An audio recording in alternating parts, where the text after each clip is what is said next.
Hey guys, what's up? So I sat down and together with Barenko Speedruns, link to his channel is in the description, thanks a lot for helping me, I designed a rough timeline of Inazuma 11.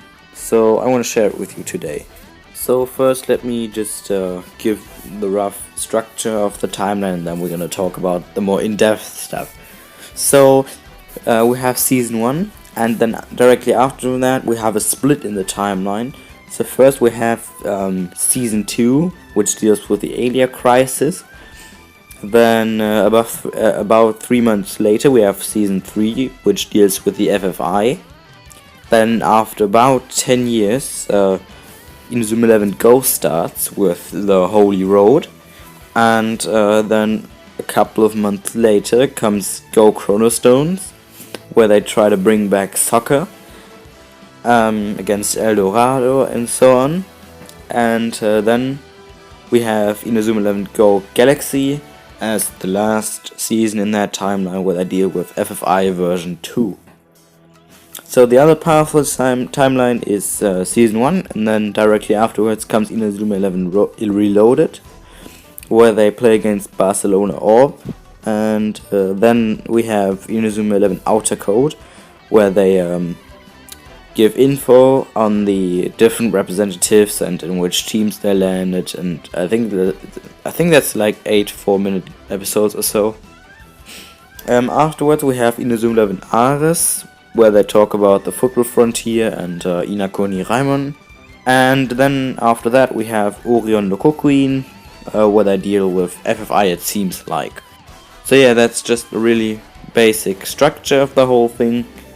Now Barenko actually told me that if the games are canon, then Season 1 is around 1994 to 1997, as in the games they talk about how blogging is popular at that time, and that would be the rough time frame where blogging was new and really popular. Yeah, and the other stuff like 3 months and 10 years are canon, they said that in the anime. And also, like with Go, it starts at around April, because the first school year in Japan starts at around April, and the second year starts in September, so that's where Go Chrono Stone starts. Yeah, that's basically the timeline. And now you might ask yourself, well, what about Tayo in Inazuma 11 Orion, because he exists in Orion and in Go,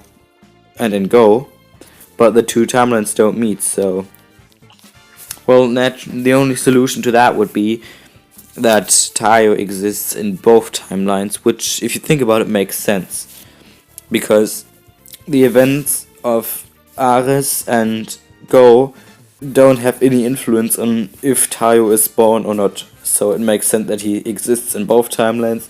And of course in Orion he is younger, because Orion plays at the same time, like roundabout of Season 2 or Season 3 maybe. I guess Season 3. So like, that it's the same FFI tournament, just with now that there's the seals and so on, that maybe we have different teams and so on. So basically that's the timeline, and it doesn't really matter if Tayo exists or not, because he just exists in both timelines, or in on both paths of the timeline. So yeah, if we learn something new about Orion maybe, or if you have any ideas, I will probably update that timeline. But yeah, that's basically the timeline for now. Thank you a lot for watching, and yeah, don't forget to check out Barenko Speedruns if you're interested. He helped me a lot in making the video. Yeah, bye.